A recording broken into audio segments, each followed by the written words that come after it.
Hello there. Good evening. Welcome to News Night here on Metro Television. My name is Bridget Otu. Always a pleasure to bring in you the latest stories in Ghana and beyond. Let's look at the headlines tonight.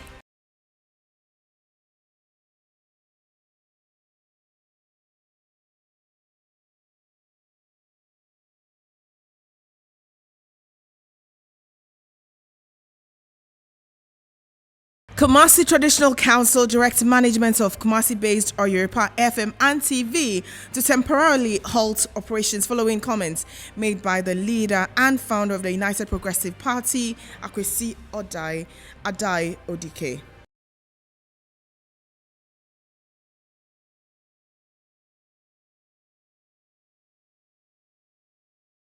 Also, hundreds of residents of Malmobi staged a protest against an impending eviction to pave the way for the construction of a market complex.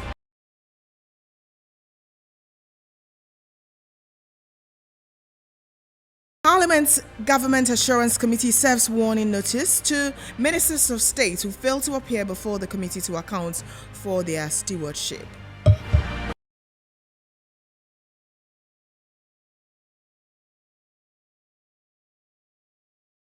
Chief Executive Officer of the Ghana Investment Promotion Center, UOF Grant, reveals Ghana continues to remain attractive to foreign investors despite the current economic challenges and downgrades.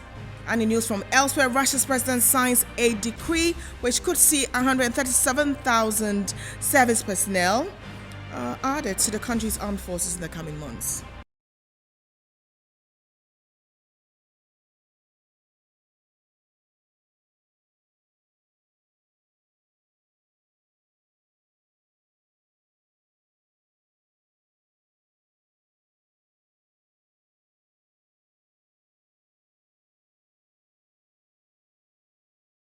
Hello again, and remember we're streaming on Twitter as at Metro TV GH and on Facebook is at Metro TV Ghana and Newsnight.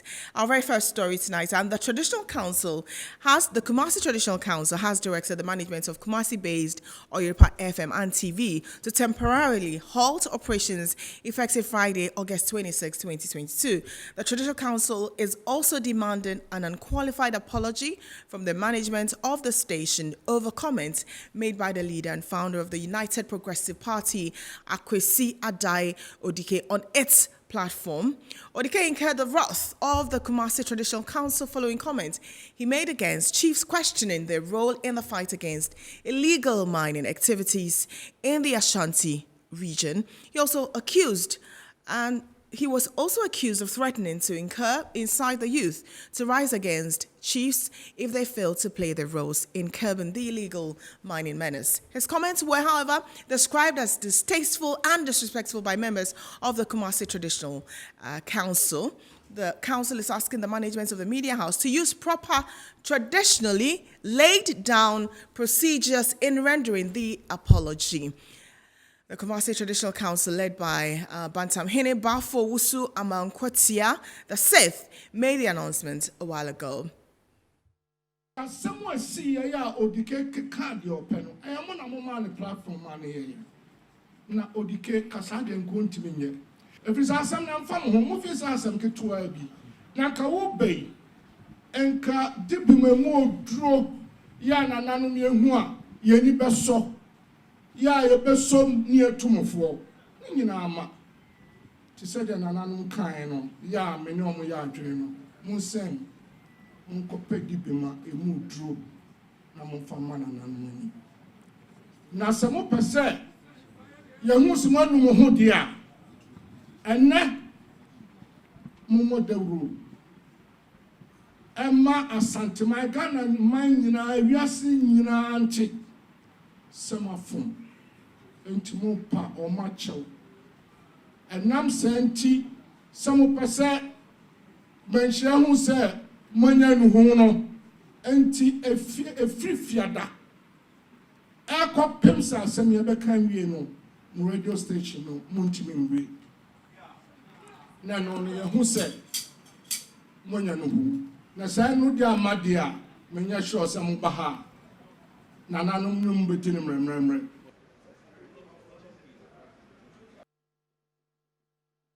Right, and essentially he's saying that from Friday until the issue is resolved, the station will not be open until they use a proper channel, go back and tell the world that they are sorry for their role in ODK's action or his utterances on the station. We're going on the phone actually to speak to Sometime Otto Echampon. He's the general manager for Europa FM. A very good evening and thank you very much for joining us. Yes, good evening. I first of all want to understand, I mean, with all of that is going on, the entire country is talking about it. How is the station taking it all in? Yes, thank you very much. I think that we, as soon as we return from Mensia, we have been engaging our directors. We have been having discussions over what's really happening today. So it's not a piece of good news, but I guess that after the meeting, the directors will be able to tell us something. But we went to Mensia today.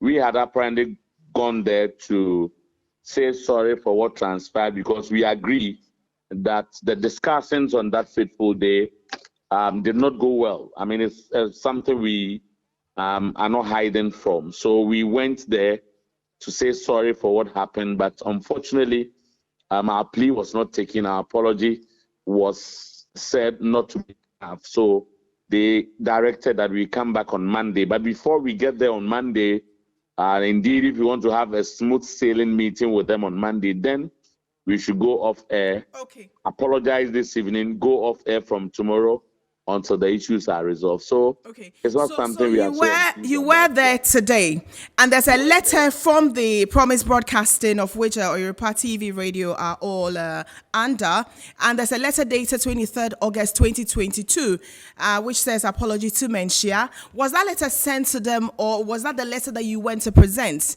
for which they said they were unhappy with? Yes, that letter was a public apology. Okay. We did not send that letter to them. We're on radio saying sorry because we thought that the discussions went on the radio station and that we are sorry. We were telling the public that we are sorry. But we went there today to officially also inform them that we are sorry for what happened. But that was not heeded too. Is the station really sorry, or you're sorry because the Nananom are putting pressure on the station to say so, because he is really entitled to his expression, and if anything, Odike should be held responsible for his actions? No, Odike made those comments, but he used our platform to provide those comments to the public. So what we are saying is that there were some indiscretions on the part of us two as a station. We could have done better. At least we shouldn't have allowed him to make those comments, which were not very palatable. I mean, we feel that Nananom have been indicted. There were some allegations which are very difficult to prove. So that's why we are saying that, look, we could have done better. That's why we are saying we are sorry. Okay. Yeah. Will there be any action whatsoever taken, whether against your guest or the presenter of the show? No, we want to get these issues resolved. I mean, we've met the presenter as management. We've had discussions with him. At the moment, the presenter himself is quite devastated. He's not happy with what is going on. So we don't want to announce any decisions on him yet. But after these issues are resolved, hopefully on Monday, Nananom will heed our plea, and then we will have a discussion in-house about our next line of action. Okay, all right. Thank you. Thank you very much, Sometime Champa, for talking to us. He's the general manager for Europa FM there. They're saying that the first apology was a public apology. Now they have gone to the palace, spoken. The council, traditional council, is still unhappy, say they should go back and do a proper apology using the right channels. And then they would let them know, hopefully by next week, Monday, if they are satisfied with the round of apology. We'll also try and get in touch with the Ghana Journalists Association chair in the Ashanti region to just get a sense of, what does this even mean? How different is Odike's comment to what the Otumfuo himself, or Seitu the second, had said at the consultative dialogue, of which he made a comment about his chief's involvement in Galamsey. And he said he'll be a hypocrite, and that it's a sin and a crime, and that persons who are doing who are doing the galamsey say it is the chiefs who gave them that. So how different is that? And we have Kinsley Hope, who is the chair, GJA chair in the Ashanti region. A very good evening and thank you very much for joining us. Yeah, thank you very much. I'm sure you're saddled with this. Just tell me how GJA has received this and what actions we'll be taking. Yes, let me begin this way that Mensia Palace, for instance, is one of the establishments in the country that everybody holds in high esteem because it's the seat of the Asante Hene, the occupants of the Golden State. And so sometimes trying to denigrate the palace is like seeking aid against the presidency, which is not the best for our democratic dispensation. In fact, we got wind of this yesterday that the management of the radio station will be meeting the Kumasi Traditional Council on this issue that has cropped up. In fact, this issue cropped up, I think, last week when the founder of the United Progressive Party, Mr. Akosi, at the popular known as MBK, was said to have used some comments very, very unwelcoming to the Mensia Palace. And so the radio station was summoned to appear to render apology. Unfortunately, the apology was not accepted this afternoon. And so it came out that the palace had asked the station to go off air to show a sign of remove, to what happened. Okay, so yes. I just want to come in here and ask. The station did not take their license from the traditional council. So does the traditional council have a right to shut the radio station? Could they not have used the court system, for instance? This is a very dicey issue. Fine. Everybody agrees with me that, just as you have said, that the station has no contract with Mensia Palace. And so why should Mensia, come out with such a directive? And that is why we are saying that once you are working in the region and they being the custodians of the lands here, everybody will think that no, if they don't do anything, it will be like what happened, that they be greeting the palace. But is that right? Does that make it right? Because we're also setting bad precedents for other jurisdictions to watch. It's not just that station. It could be another station next time. It is the right thing. And that is it's why right for the traditional council to shut a station down because a guest said chiefs are involved in galamsey. Fine, democratically, I wouldn't say it is the right thing for the palace to kind of give that directive. You see that because there are rules of law.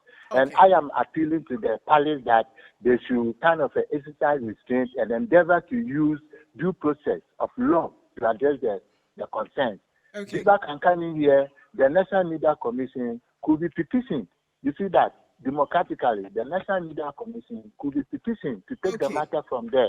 And what we are doing as an association regionally, we are putting our pieces together to inform. In fact, I just had a chat with the president of the association. And then to also put our pieces together to give them information for them to get an informed decision to take a step, just as what happened last week or two during the friction between Uti at that radio station and then the traditional council there. You see, the national executive took the matter up and then went in there to ensure the right thing is put in the right place. This is exactly what association down here is trying to do, put our pieces together to let the national executive also come in. Hope we will wait and see what happens or what becomes of the dialogue and the consultations that you will be making in respect of this issue. But I just want to read, before we move on to other stories, I just want to read what the Otumfuo to himself said when he spoke at the Regional Consultative Dialogue on Small-Scale Mining. And I quote, he said, 30% of the chiefs gathered here are involved in galamsey, and we must speak the truth. Those were the words of Otumfuo Osei II. He says, those who have come to do galamsey mention the sub-chiefs gave us the land. If you're present and you gave out land, you have to admit that you erred and that it's a sin, and you're committing a sin, and we must be careful. Those were the words of Otumfuo Osei II when he spoke at the Regional Consultative Dialogue, and Odike reiterated that and, of course, brought Otunfo himself in as being, part of it. And that's that's what has led to the shutting down of the station because they allowed him to air these words. All right, so let's move on to an apology from Odike to Asante Bedieto, Secretary to the President. And founder and leader of the United Front Party, Akwesi Adai Odike, has rendered an unqualified apology to the Executive Secretary of the President for allegedly defaming him. Mr. Odike accused Nana Asante Bedieto of having links to illegal mining in the central region. But in a quick U-turn, the founder of UFP admitted that his accusations had no factual evidence to back it and apologized immediately. That's more in the following reports. Lawyers for Executive Secretary to the President in a letter demanded an apology and a retraction of alleged defamatory comments on illegal mining made against Nana Asante Bedieto by the founder of the United Progressive Party, Akwesi Adai Odike. Odike was said to have made comments linking Nana Bedieto to illegal mining in Bosomifraho. According to Nana Asante Bedieto, Odike has injured his reputation by making the alleged defamation claims. He further threatened to take legal action against Odike if he fails to apologize and retract defamation claims made. But in response to the letter issued, founder of the UPP in an interview with Metro News rendered an unqualified apology to Nana Asante Bedieto and admitted his accusation was without any factual evidence to back it. If my brother is demanding apology, I render apology to him because I did not go to the source. I also heard it in the news.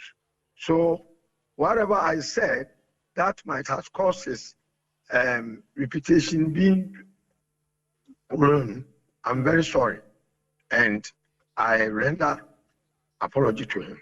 On Oirepa TV, I made reference to the TV program I was watching. That is what I said.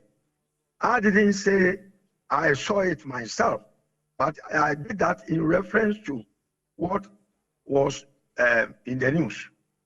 I don't need to hesitate than to render unqualified apology and retract everything that I said.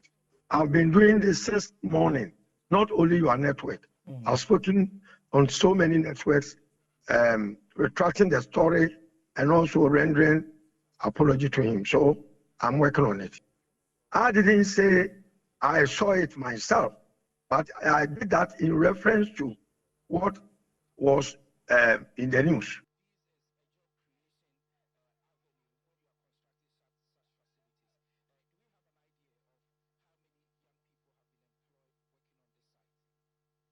And he was also shorter, so it's been a very busy week, scary week for him as well. Now, some residents of Mamobi have staged a protest against a decision to relocate them to make way for the construction of a market complex. Clad in red and wielding several placards, the demonstrators marched on some major roads of the capital city here in Accra in protest of the local authorities' decision. My colleague Elvis Ando has more. We are going to police you. We have enough police here to police you from here to Obrasport. The Nima Divisional Commander Eric Asiedu preparing the demonstrators before exercising their constitutional rights. To these residents, the soon-to-be claimed land has been their place of abode since the 1960s when the then government leased the land to them. They further argued that the decision by the Municipal Chief Executive Aminu Zakaria alias MZ to relocate them within the next 8 days does not make sense.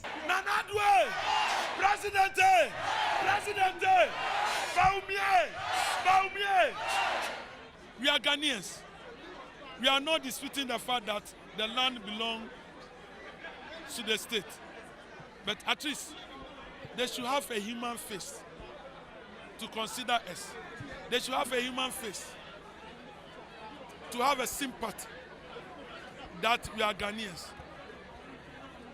And also, they should invite some of the leaders and the MC as well for us to discuss this issue if they want to achieve their land. We are not saying we will not evacuate from the land. We evacuate. The land doesn't belong to us. It belongs to the state. Where we have presided on the land since 1967. We are paying revenue. Then AMA. Now I am a son of Minister Assembly. We are not squatters. Though they are willing to vacate, the land residents of Mamobi Market pleaded for an extension of the date. Some people do not have money to rent an apartment. All we are asking for is time to prepare adequately. Nana, we will leave. We know this land belongs to the government. All we plead for is an extension of date. 21 days. 21 days is not enough. We need about a year or two to find another place for ourselves and family.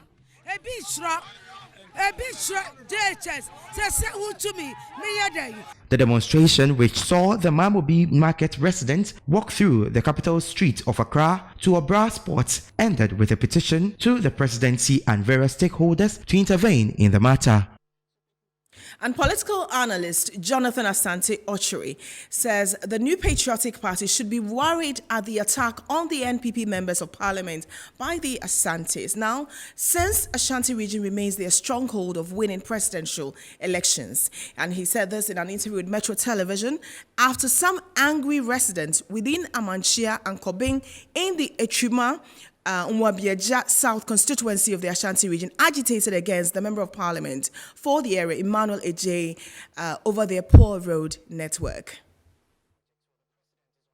The Member of Parliament, Emmanuel Ejay, who was embarking on a tour to assess various challenges confronting constituents, was accosted by angry residents who began hooting at him for poor road networks. This follows a similar incident in the Ashanti region in July 2022, where the Minister for Parliamentary Affairs, who doubles as the Majority Leader of Parliament, Oseiche Mensah Bonsu, was met with a protest by scores of spare parts dealers at the Swami Magazine Enclave over the delay in the starting of a road project.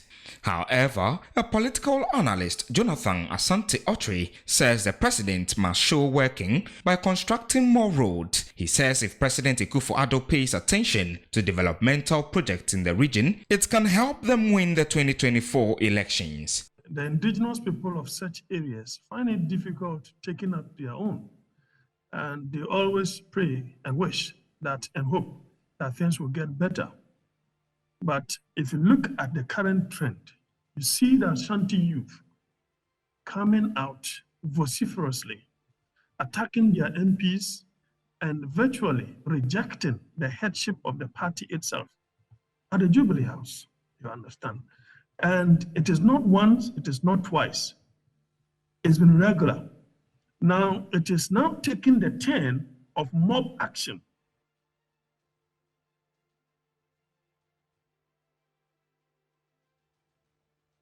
Right, there's more stories coming up, including the Government Assurance Committee sitting, and they are issuing a very stern warning. Stay with us for more after the break.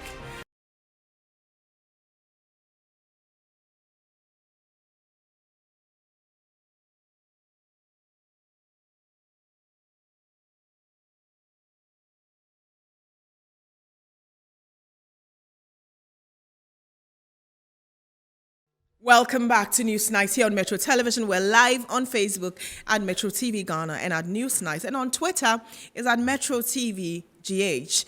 The Minister of Local Government and Rural Development, Dan Botry, today failed to appear before the Assurance Committee of Parliament, which is tracking unfulfilled promises made by ministers of state. A request by the minister for his deputy to replace him was also shot down by the committee, who served notice they will be forced to take action against ministers who disregard their directives.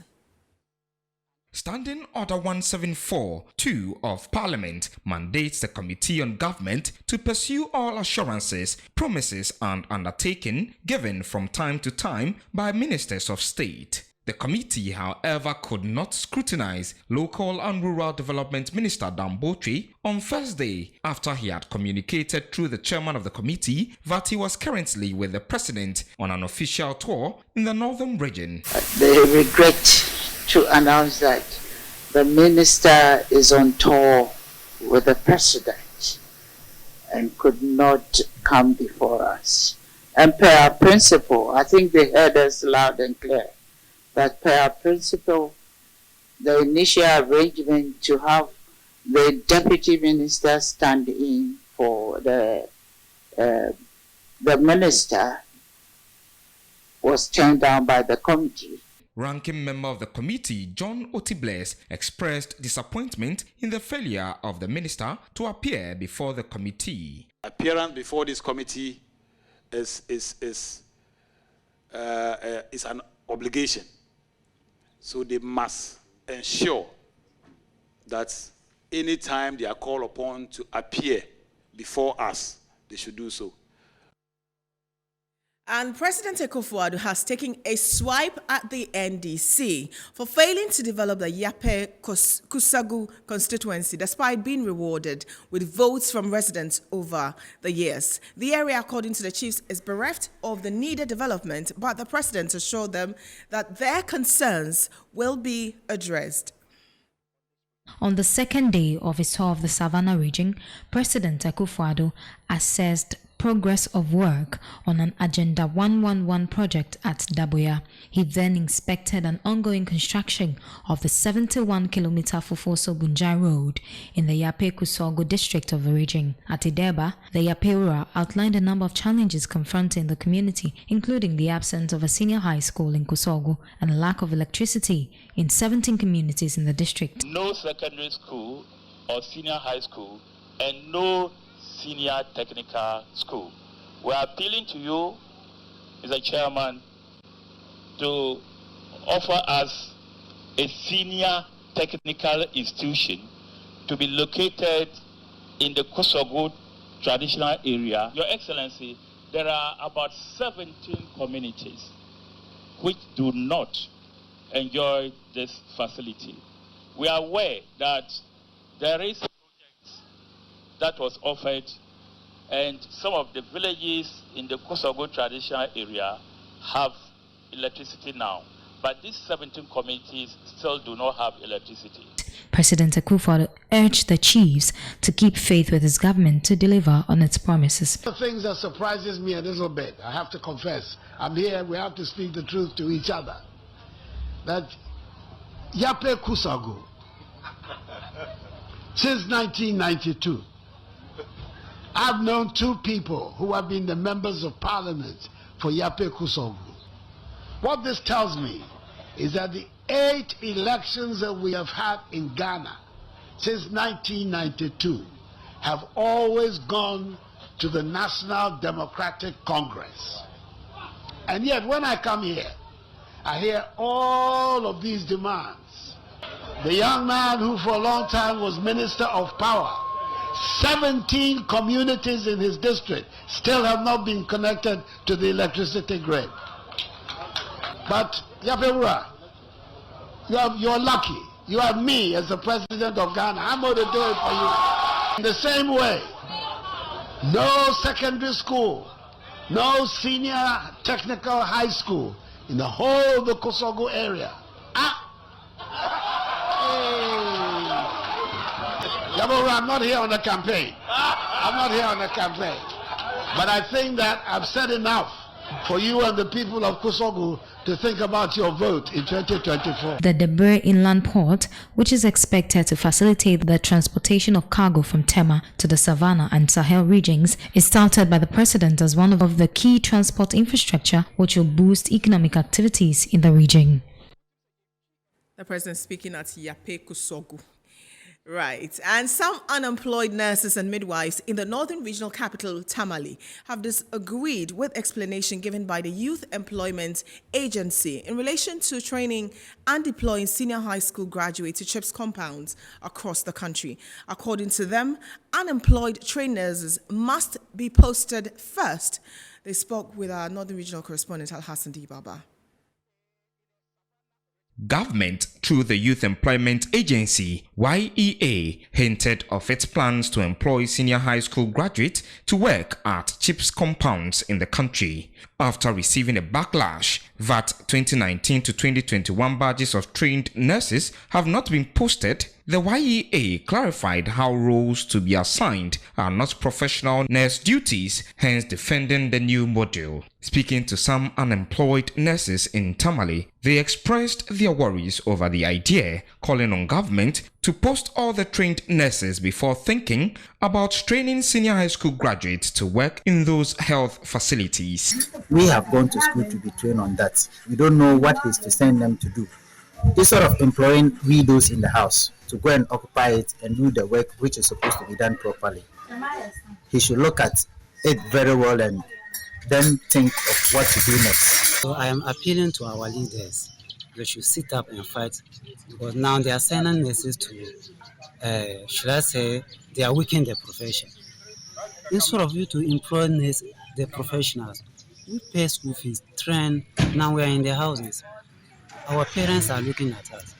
We are now collecting chop money from our parents. Imagine, look at the school fees. One, you're going to risk the life of people. I don't know for whatsoever reason they are doing it, but I'm not in support of it.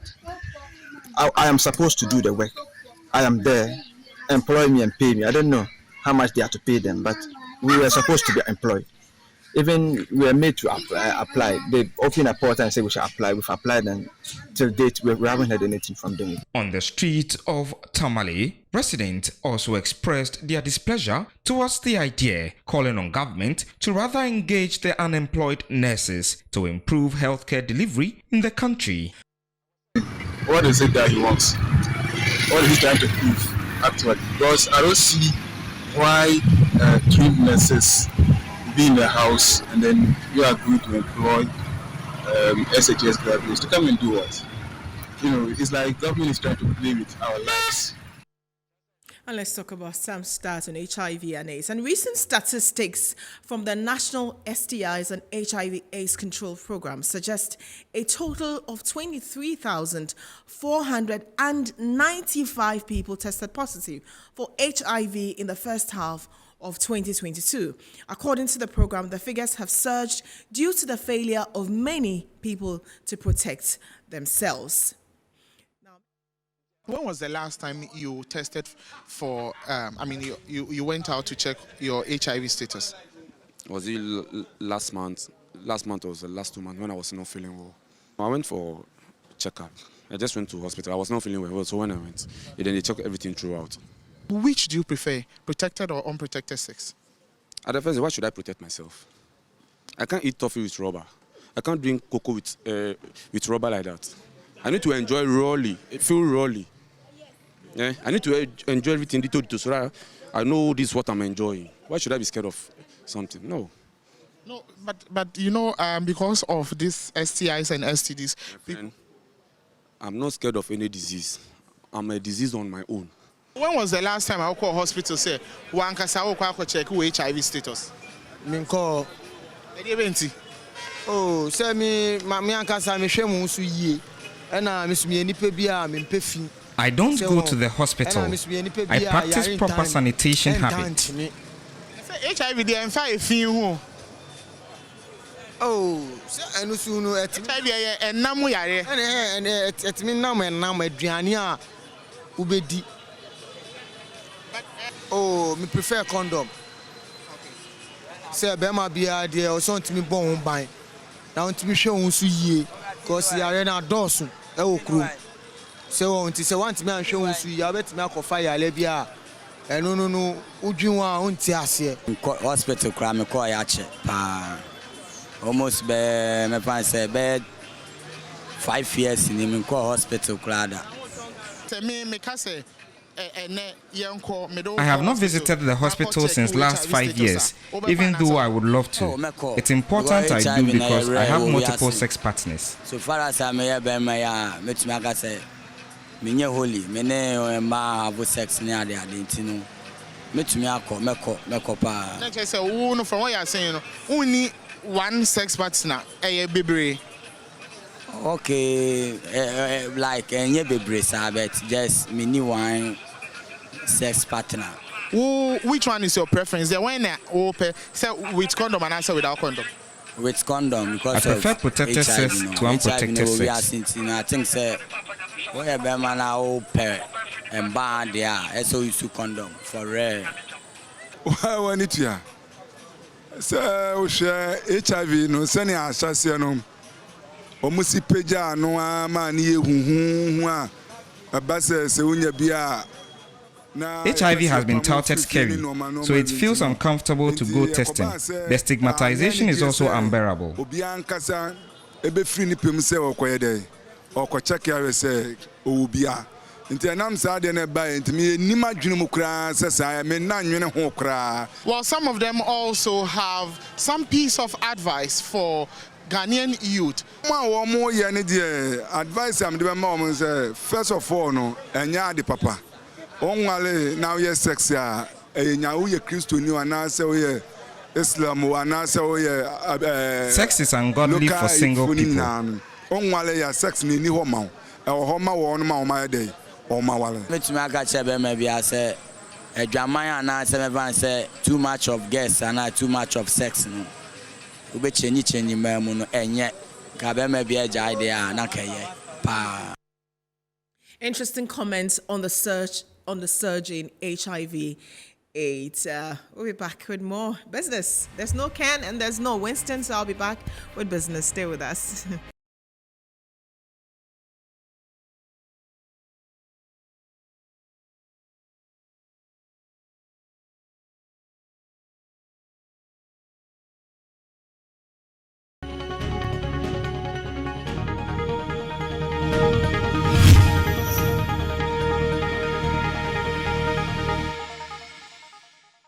It's now time for business, and the Chief Executive Officer of the Ghana Investment Promotion Center, Yofi Grant, has revealed that despite the current economic challenges, the country remains or continues to remain attractive to foreign investors. Speaking at the launch of the 19th edition of Ghana Club 100, he's optimistic the economy will grow regardless. Ghana has suffered downgrade of the economy by rating agencies such as S&P, FITCH, and others to as low as junk status. Some economists have lamented that this will discourage investors from investing in the country's economy. This notwithstanding, the Chief Executive Officer of the Ghana Investment Promotion Center, Yofi Grant, is of the view that investors still have confidence in the economy. So even though with the challenges that have happened, we see some saying, maybe we've changed the model. And I'll tell you, once an investor goes to a certain country, unless there's a drastic change, they are likely to stay. Now, the other factor that will make them leave is they themselves, what they believe their philosophy or their policy is. I'm sure recently you heard about ExxonMobil changing the story because they've changed their global strategy. Just like I know that Vodafone has also changed their global strategy. But others are even having more expansionist strategies. They see Africa as the jewel in the crown of future development. And they see Ghana as a spearhead in that whole, or the top diamond on that jewel. So there are many investors looking to come here.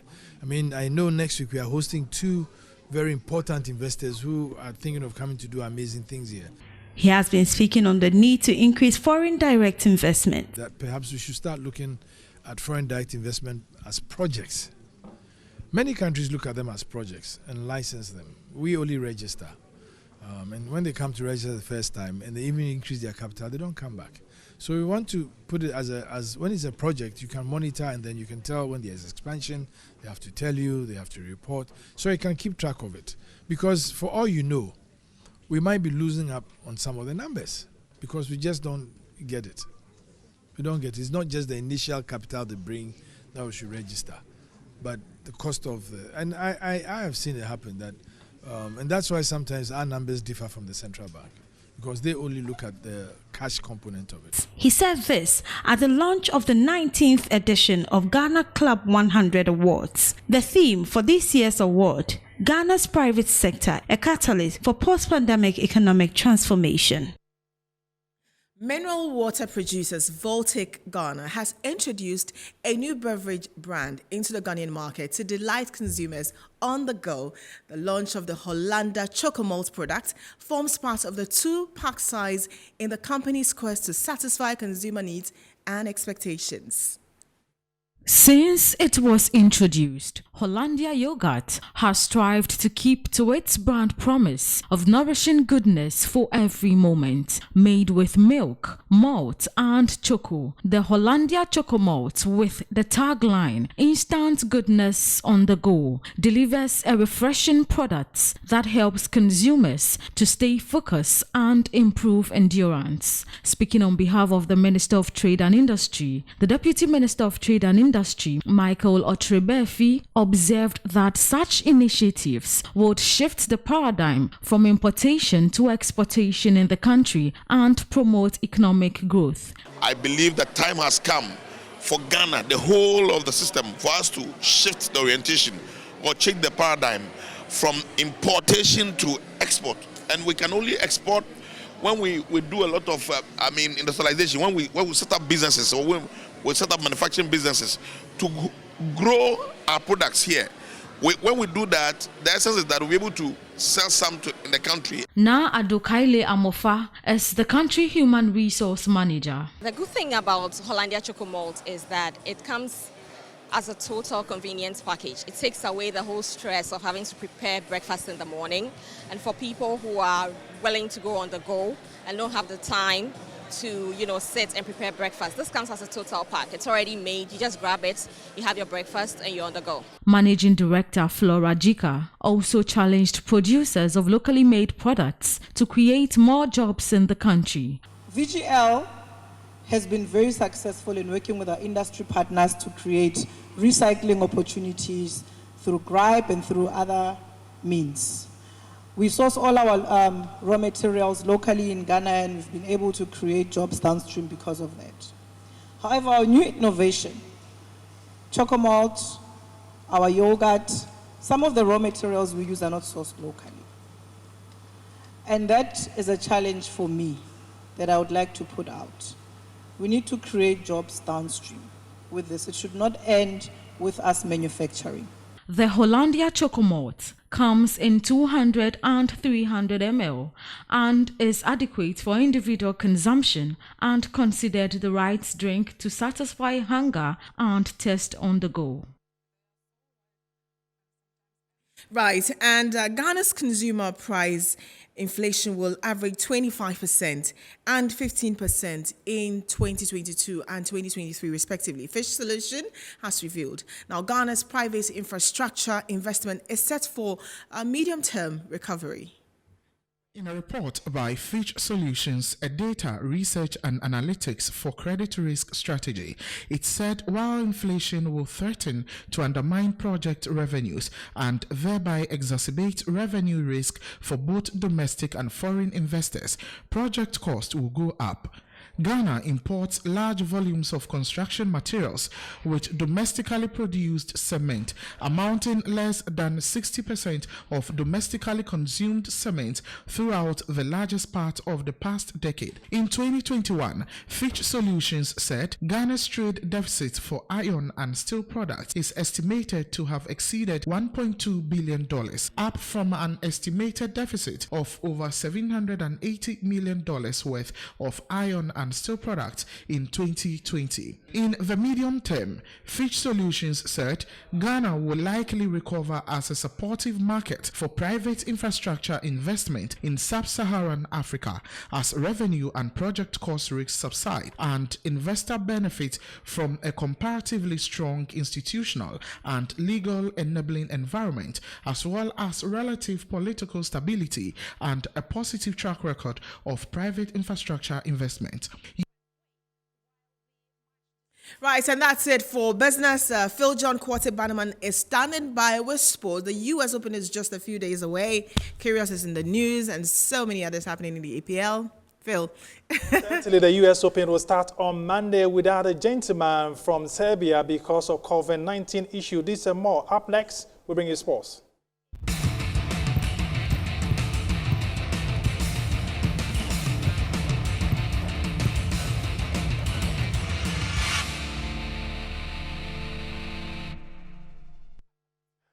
Welcome back. My name is Phil John Kwate. Let's start with the Champions League. For the very first time in 10 years, two Scottish teams will be in the UEFA Champions League group stages. The draw was held today in the Turkish city of Istanbul. We're going from A group all the way to H. Let's go through them. Group A, we have Ajax in Holland, Liverpool, Napoli, and Rangers. In Group B, we have Porto, Atletico Madrid, Borussia Bayern Leverkusen. We have Club Brugge of Belgium. Then in C, we have Bayern Munich, Barcelona, Inter, and Basel. That should be the cracker, the group of that in Group C. In Group D, Eintracht Frankfurt, we have Tottenham Hotspur, Sporting Lisbon, and Marseille. All the way to Group H, where we have PSG, Juventus, Benfica, and Maccabi Halifax. In Group E, we have AC Milan, Chelsea, Strasbourg, and Dynamo Zagreb. The defending champions and the 14 times champions, we have Real Madrid. In Group H, alongside Leipzig, Schalke, and Celtic. Whilst in Group G, we have Manchester City, Seville, Dortmund, and the team from Denmark, that is Copenhagen. There you see over there quite interesting. We'll find out how it goes, especially in Group C. Once again, Barcelona, Bayern Munich, Inter, and Victoria Brazil. Quite interesting one. The last time they played Barcelona and Bayern Munich, it was a different story for the Germans. They beat Barcelona almost by 8 goals to 2 panels later. That's your sports. Up next, showbiz.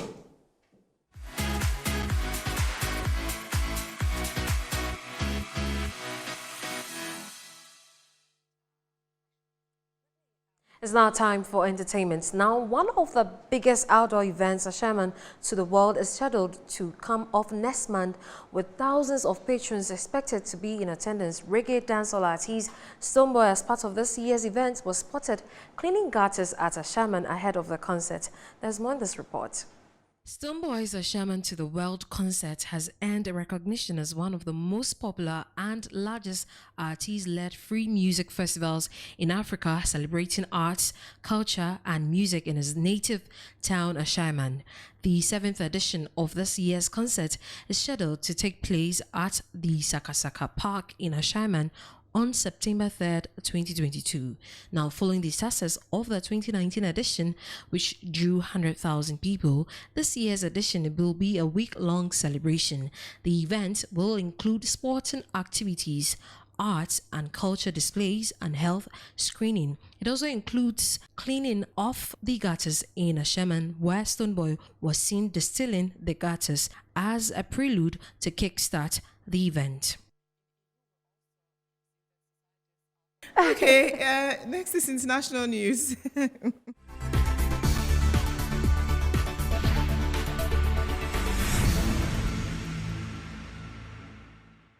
The police command in Lagos State, Nigeria, has confirmed the killing of a police inspector by gunmen in the Koka Aguda area of Lagos. The spokesman for the command, SP Benjamin Hundeyin, who confirmed this to the news agency of Nigeria, said the inspector was inside a commercial tricycle when he was shot.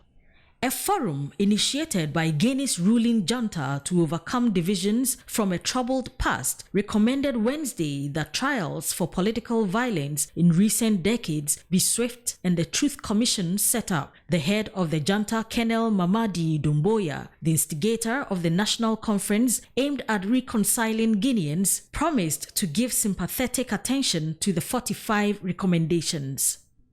Russia's president has signed a decree which could see 137,000 service personnel added to the country's armed forces in the coming months. Currently, Russia has a limit of just over 1 million military personnel and almost 900,000 civilian staff. Vladimir Putin's decree comes amid a recruitment drive around the country with large cash incentives on offer. And that's it for News Night. I also want to say a big thank you to you at home. Yesterday, you contributed to the little girl. She's 5 years old, has acute leukemia, needs 60,000 cedis. So far, we've raised over 40,000 cedis from all of you.